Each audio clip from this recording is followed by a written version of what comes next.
Some of you may know me and some of you may know my story or you may know parts of my story, but I'm going to share kind of a condensed version of my story and how I got here, how I got into the work that I'm in, and just kind of the past that I'm coming from. And really something I feel very strongly about is that no matter where you are coming from, no matter what rock bottom you've hit, you can always heal and you can always redeem yourself and move forward. And yeah, you're never stuck. Wherever you're at, you're never stuck. There is always a solution. So that's something I have learned, maybe the hard way, maybe not.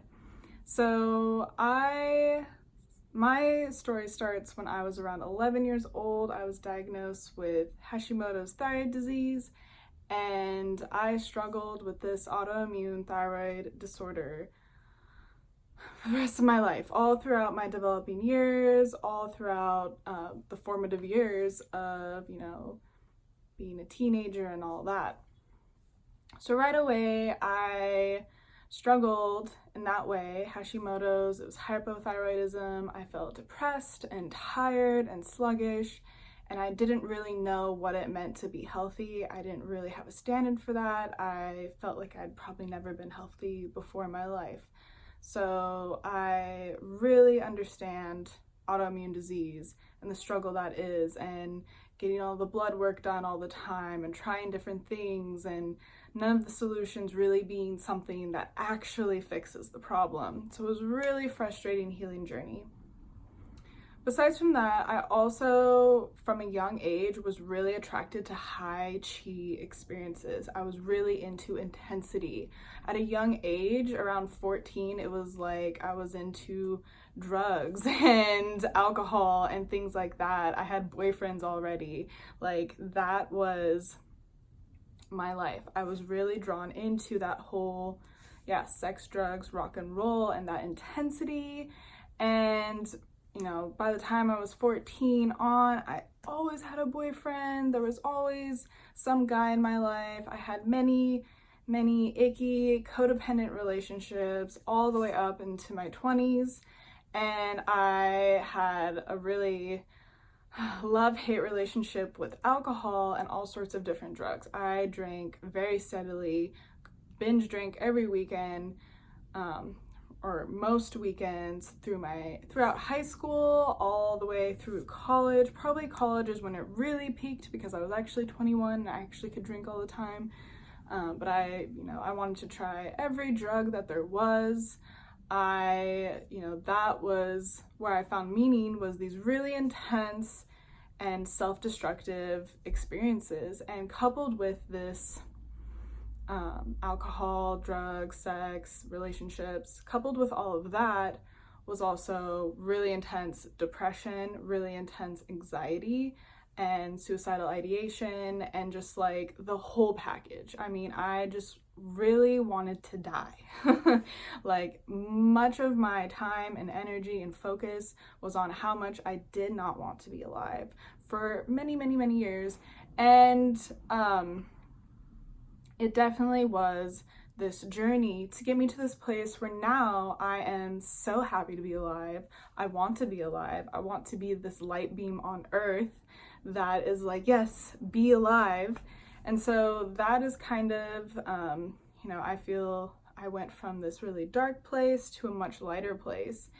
And I didn't get there by just thinking happy thoughts. I didn't get there by ignoring my reality. I got there by really diving in deep into what was weighing me down and what was hurting me, and why did I want to destroy myself, and why. So I was introduced to Reiki when I was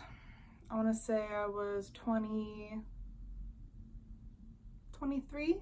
I was 23, I believe, 22 or 23. And then I was introduced to Body Talk after that. So energy medicine was like a godsend for me. And before that, I discovered astrology. So astrology was the first thing I really did that really gave me self-awareness and helped me learn that there are other ways of looking at the world and looking at myself. Because something I really wanted this whole time, something I really yearned for throughout all of this, besides, just feeling good, was I wanted there to be deeper meaning. I grew up on Harry Potter. I wanted there to be magic. I wanted magic to be real. I grew up as a Catholic, going to church every Sunday. I wanted there to be something more meaningful than just some father god. I wanted more. I wanted deeper meaning to my life. That was a huge driving factor, a huge thing for me. And so astrology really got me into that.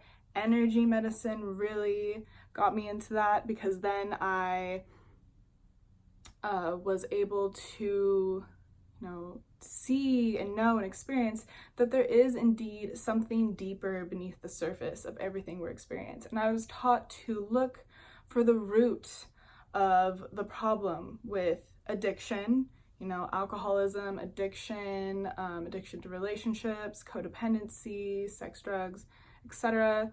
And all of that. There is a root to that. And my autoimmune disease, my thyroid disease, there is a deeper root. There is something deeper beneath the surface that is contributing to whatever this disorder or disease is. And once I learned that, and once I learned to target the root issue, the root of healing of disorder and imbalance, I was able to just up level and quantum leap, and it drove me into this path of becoming a healer. And now I have the gift of being able to look deep into the shadow, deep into the human collective shadow, and I look into it fearlessly, and I still see the light. I see potential for light in the deepest, darkest shadows, and I have uncovered ways to transmute that shadow and to dive into that darkness, those scary depths, and bring it to light, and then bring back the power that was being held, in this dark place, trapped away, locked away, this hidden potential that was in there in the scary places. That's where my gifts were, that's where my light was, and that's where a lot of people are. We see so many creative geniuses out there who are so self-destructive, who are so distressed, experiencing, they're highly sensitive, they're experiencing depression and, killing themselves. And these people are just creative, and they're just masterminds, and they're beautiful, beautiful souls, beautiful humans. And so I'm so drawn and so called to help heal, those who went through a journey like me. For me, it took a long time, a lot of experimenting, a lot of effort, and now I have figured out different methods to expedite the process, to make this a process with more ease, more grace, and also to put the power back in your hands to heal yourself. I think it's really important that we get help from people who have more experience, but that we also empower ourselves to heal ourselves and to do the work ourselves. You have to do it. No one can heal you. You heal yourself. That's probably the biggest lesson I ever learned, was that no person out there is going to heal me. No doctor, no medicine. I am in charge of healing myself and bringing myself to a place of wholeness. It's like I already am healed. I just had to remember.